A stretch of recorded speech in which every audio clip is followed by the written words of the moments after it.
अस्सलामुअलैकुम दोस्तों, मेरे यूट्यूब चैनल में खुश आमदीद। वीडियो को आखिर तक ज़रूर देखिए, काफ़ी ही इंटरेस्टिंग पहेलियाँ और जनरल नॉलेज के सवालात मौजूद हैं। चलें आज की वीडियो को स्टार्ट करते हैं। सवाल नंबर 1, वो कौन से सहाबी हैं जिनको बिल्लियों का बाप कहा जाता है?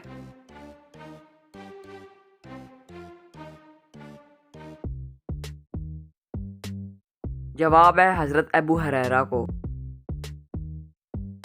सवाल नंबर 2, कटोरे पे कटोरा बेटा बाप से भी कोरा, बताएं ये क्या है?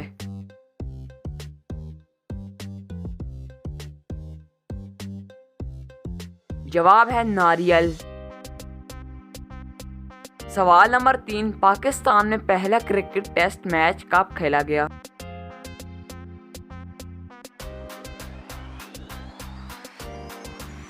जवाब है दोस्तों 1 जनवरी 1955 में। सवाल नंबर 4, वो कौन सी ऐसी इजाद है जिसकी जानिब आप दीवार की दूसरी तरफ भी देख सकते हैं?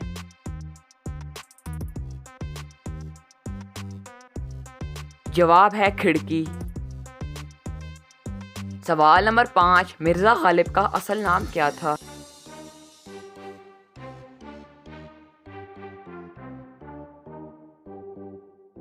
जवाब है दोस्तों असदुल्ला खान।